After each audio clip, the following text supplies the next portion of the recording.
નમસ્કાર મિત્રો સ્વાગત છે તમારું અમારી યુટ્યુબ ચેનલમાં। આજના સમાચારમાં સૌપ્રથમ વાત કરીશું કુપવાડામાં। અહીં સામાન્ય લોકોની અવરજવર બંધ કરવામાં આવી છે।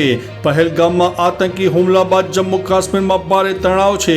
આ દરમિયાન કુપવાડામાં પાકિસ્તાની સરહદે આવેલા LOC નજીકના વિસ્તારમાં સામાન્ય લોકોની અવરજવર બંધ કરવામાં આવી છે, તેમજ અહીં તકેદારી વધારી દેવામાં આવી છે। પહેલગામમાં આતંકવાદી હુમલા પર ગૃહ મંત્રાલય કાર્યવાહીમાં વ્યસ્ત છે, તો NIA પણ તપાસમાં લાગી ગઈ છે। મિત્રો, અન્ય મહત્વના સમાચારની વાત કરીએ તો ગુજરાત પોલીસે બાંગ્લાદેશી સમજીને બિહારીઓને પકડી પાડ્યા। 25 એપ્રિલની રાત્રે 3 વાગે અમદાવાદ અને સુરતમાં એક ઓપરેશન શરૂ કરવામાં આવ્યું હતું, જેમાં અમદાવાદ પોલીસે 890 અને સુરત પોલીસે 134 ગેરકાયદેસર બાંગ્લાદેશીઓને ઝડપી પાડ્યા હતા, જેમાં ગુજરાત પોલીસે બાંગ્લાદેશી સમજીને અમુક બિહારીઓને પણ પકડી પાડ્યા હતા। રાષ્ટ્રીય જનતા દળના મહિલા વિંગના પ્રદેશે પ્રમુખે ટ્વીટ કરતા પોલીસે તાત્કાલિક 4 યુવાનોની તપાસ કરીને મુક્ત પણ કર્યા હતા। મિત્રો, અન્ય મહત્વના સમાચારની વાત કરીએ તો સુરત રેલવે સ્ટેશન પર UP અને બિહારના મુસાફરોનું કીડિયારું ઉમટી પડ્યું છે। સુરતમાં રોજગારી અર્થે આવેલા UP અને બિહાર સહિતના રાજ્યના લોકોને ઉનાળાના વેકેશનમાં પોતાના વતન જવા માટે ટ્રેનના અભાવે પશુઓની જેમ મુસાફરી કરવી પડી રહી છે। ઉત્તર પ્રદેશ જતી અંત્યોદય ટ્રેનની હાલત જોઈને કોઈ પણ વ્યક્તિને પરસેવો છૂટી જાય। તમામ અનરિઝર્વ્ડ કોચમાં પગ મૂકવાની પણ જગ્યા નથી। ટિકિટ માટે 12 કલાક ઊભા રહેવા મજબૂર બન્યા છે, તો જીવના જોખમે દોડતા પણ જોવા મળ્યા હતા। મિત્રો, અન્ય મહત્વના સમાચારની વાત કરીએ તો પહેલગામ હુમલા પર વિવાદાસ્પદ પોસ્ટર, 7 રાજ્યોમાં 26 વ્યક્તિઓની ધરપકડ કરવામાં આવી છે। પહેલગામ આતંકવાદી હુમલા અંગે સોશિયલ મીડિયા પર અમુક લોકોએ વિવાદાસ્પદ ટિપ્પણીઓ કરી હતી। આવું કરવા બદલ 7 રાજ્યોમાંથી 26 લોકોની ધરપકડ કરવામાં આવી છે, જેમાં ઉત્તર પ્રદેશ, મધ્યપ્રદેશ, છત્તીસગઢ, ઝારખંડ, આસામ, મેઘાલય અને ત્રિપુરાનો સમાવેશ થાય છે। આસામમાંથી સૌથી વધુ 14ની ધરપકડ કરવામાં આવી છે। મિત્રો, અન્ય મહત્વના સમાચારની વાત કરીએ તો ગોંડલમાં રાજકારણ ગરમાયું। અલ્પેશ કથિરિયા ગોંડલમાં, ત્યારે ગોંડલમાં રાજકારણ ગરમાયું। આ વચ્ચે પાટીદાર આગેવાન જિગીસા પટેલે કહ્યું કે ગોંડલ અને આસપાસના પંથકોમાં પાટીદાર સમાજ ભયમાં જીવે છે, તે ભય દૂર કરવામાં આવે તેવા અમારા પ્રયાસો છે। તો વરુણ પટેલે જણાવ્યું કે અમારે ગોંડલ જવું હોય તો કોઈ વિઝા લેવાની જરૂર છે। તો ગોંડલમાં ભાજપ કાર્યાલય પર ગુંડા તત્વોનો અડ્ડો છે અને ગોંડલમાં અસામાજિક તત્વોને હટાવીને રહીશું। મિત્રો, અન્ય મહત્વના સમાચારની વાત કરીએ તો પાકિસ્તાનમાં ઇમરજન્સી લાગુ, આરોગ્ય કર્મચારીઓને એલર્ટ મોડમાં રાખવામાં આવ્યા છે। પહેલગામ હુમલા બાદ ભારતના કડક વલણને કારણે પાકિસ્તાનમાં અરાજકતાનો માહોલ સર્જાયો છે। પાકિસ્તાન અધિકૃત કાશ્મીર વહીવટીતંત્રએ કટોકટી પ્રતિબંધો લાદ્યા છે અને આરોગ્ય કર્મચારીઓની રજાઓ અને સ્થાનાંતરણ તાત્કાલિક બંધ કરવાનો આદેશ પણ આપી દીધો છે। બધા ડોક્ટરો અને નર્સોને તૈયાર રહેવા માટે જણાવ્યું છે। સરકારે એમ્બ્યુલન્સ અને તબીબી કર્મચારીઓને 24 કલાક તૈયાર રહેવા માટે જણાવ્યું છે। મિત્રો, અન્ય મહત્વના સમાચારની વાત કરીએ તો નૌકાદળે અરબી સમુદ્રમાં એન્ટી-શિપ મિસાઇલો છોડી। 22 એપ્રિલના રોજ જમ્મુ કાશ્મીરના પહેલગામની બૈસરન ખીણમાં આતંકવાદીઓ અંધાધૂંધ ગોળીબાર કરીને 26 પ્રવાસીઓની હત્યા કરી। ત્યારથી ખીણમાં સુરક્ષા દળો દ્વારા સર્ચ ઓપરેશન ચાલુ છે। બીજી તરફ નૌકાદળે અરબી સમુદ્રમાં અનેક એન્ટી-શિપ ફાયરિંગ ડ્રીલ હાથ ધરી હતી। ખાસ વાત એ છે કે આ સમય દરમિયાન છોડવામાં આવેલી મિસાઇલો ખૂબ જ લાંબા અંતરે લક્ષ્યને સચોટ રીતે ટાર્ગેટ કરી શકે છે।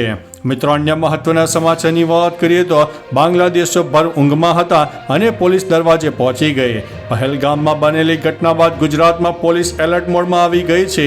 ગુજરાતમાં ગેરકાયદેસર વસવાટ કરતા બાંગ્લાદેશીઓને હાંકી કાઢવાનો એક મોટો નિર્ણય લેવામાં આવ્યો છે, જેથી પોલીસે ગેરકાયદેસર વસવાટ કરતા બાંગ્લાદેશીઓ પર સર્જિકલ સ્ટ્રાઇક કરી હતી। 25 એપ્રિલની રાત્રે 3 વાગે અમદાવાદ અને સુરતમાં એક ઓપરેશન શરૂ કરવામાં આવ્યું હતું, જેમાં ભર ઊંઘમાં સૂતા અને પોલીસ દરવાજે પહોંચી ગઈ હતી। મિત્રો અન્ય મહત્વના સમાચારની વાત કરીએ તો સુરતમાં બાંગ્લાદેશીઓના ઘરે તપાસ ચાલી રહી છે. સુરત અને અમદાવાદમાં ઘૂસણખોરી કરનારા બાંગ્લાદેશીઓને શોધવામાં આવી રહ્યા છે. આ વચ્ચે વરાછા વિસ્તારના ત્રિકમનગર, જવાહરનગર, અંબિકાનગરમાં બાંગ્લાદેશી નાગરિકોનું સર્ચ ઓપરેશન થયું. વરાછા પોલીસે 1000થી વધુ લોકોની તપાસ કરી. બીજી તરફ રામપુરા વિસ્તારમાં જ્યાં જુઓ ત્યાં બંગાળી ભાષામાં બેનર લાગ્યા છે. અહીં વિવિધ દુકાનોમાં બંગાળી ભાષામાં બેનર પણ જોવા મળ્યા હતા. મિત્રો અન્ય મહત્વના સમાચારની વાત કરીએ તો દેશભરમાં હાલ જમ્મુ કાશ્મીરના પહેલગામમાં થયેલા આતંકી હુમલાને લઈને ભારે રોષ જોવા મળી રહ્યો છે. ત્યારે સુરતના યુવકોએ 27 એપ્રિલના રોજ જમ્મુ કાશ્મીરના લાલ ચોકમાં પહોંચીને ભારતનો તિરંગો ફરકાવ્યો હતો. સાથે મેં હિન્દુ હો માર દો ગોલી લખેલી ટી શર્ટ પહેરીને ભારત માતા કી જયના નારા પણ લગાવ્યા હતા. મિત્રો અન્ય મહત્વના સમાચારની વાત કરીએ તો અમદાવાદ હાવડા એક્સપ્રેસમાંથી 5 બાંગ્લાદેશી પકડાયા છે. 26 એપ્રિલના રોજ મોડી રાત્રિના 2:15 વાગ્યાની અરસામાં Ahmedabad Howrah express train Vadodara railway સ્ટેશનના પ્લેટફોર્મ નંબર 1 પર આવતા તેમાં ચેકિંગ કરાયું હતું. ત્યારે 5 જેટલા બાંગ્લાદેશી મળી આવ્યા હતા, જેમાં પતિ પત્ની અને તેમના 2 બાળક અને અન્ય એક શખ્સનો સમાવેશ થાય છે. રેલવે પોલીસે તેમના આધાર પુરાવા ચકાસતા બાંગ્લાદેશનું હોવાનું જાણવા મળ્યું છે અને હાલ પોલીસે કાર્યવાહી શરૂ કરી છે. મિત્રો અન્ય મહત્વના સમાચારની વાત કરીએ તો પહેલગામ આતંકી હુમલાના વિરોધમાં પાવી જેતપુર બંધ. છોટાઉદેપુર જિલ્લાના પાવી જેતપુર ખાતે પહેલગામમાં થયેલા આતંકી હુમલાના વિરોધમાં સંપૂર્ણ બંધનું એલાન કરવામાં આવ્યું હતું. તમામ બજારો બંધ રાખીને આ કૃત્યનો વિરોધ નોંધાવ્યો હતો. વેપારીઓ આતંકવાદીઓ સામે કડક કાર્યવાહીની માગણી કરી છે.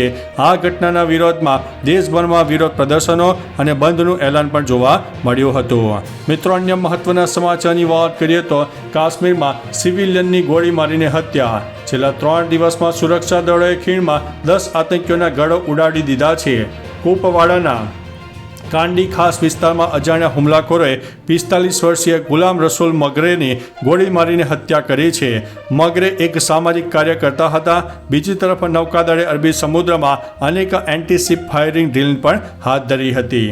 મિત્રો અન્ય મહત્વના સમાચારની વાત કરીએ તો અમદાવાદમાં ગરમીનો પારો 45ને પાર જવાની શક્યતા છે.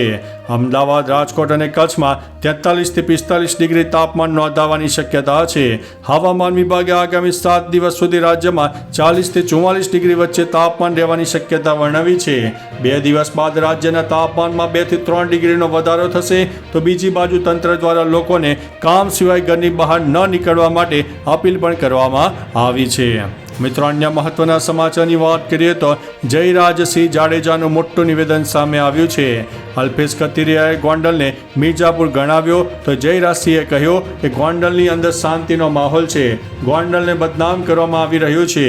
કહ્યું છે કે એક પણ પાટીદારની જમીન તેમણે પડાવી નથી અને તેમના પર ખોટા આક્ષેપ થઈ રહ્યા છે. ગણેશ ગોંડલ નામ જનતાએ આપેલું છે. પાટીદારો ગોંડલમાં મોટી સંખ્યામાં છે. જે પાટીદાર આંદોલનમાં નાપાસ થયેલા છે તે અહીં આવ્યા છે. ટિકિટ નક્કી કરવાનો અધિકાર પાર્ટીને છે. મિત્રો અન્ય મહત્વના સમાચારની વાત કરીએ તો ભારતના અલ્ટિમેટમ પછી પાછા ફરી રહ્યા છે પાકિસ્તાનીઓ. પહેલગામમાં થયેલા આતંકવાદી હુમલા બાદ ભારત સરકાર એક્શન મોડમાં આવી ગઈ છે. ભારત સરકારે પાકિસ્તાનીઓને દેશ છોડવા માટે અલ્ટિમેટમ આપ્યું હતું. આ પછી અટારી બોર્ડરથી પરત ફરતા પાકિસ્તાની નાગરિકોની તસવીરો સામે આવી રહી છે. આમાંથી કેટલાક લોકોએ ભારત સરકારને અપીલ પણ કરી છે, પરંતુ પાકિસ્તાનના રાજકારણીઓ અને અધિકારીઓ ઉશ્કેરણીજનક નિવેદનો આપવાનું બંધ નથી કરતા. તો ચાલો મિત્રો, ફરીથી દેશ અને દુનિયાના સુપરફાસ્ટ સમાચાર લઈને મળતા રહીશો. ત્યાં સુધી અમને રજા આપશો. નમસ્તે.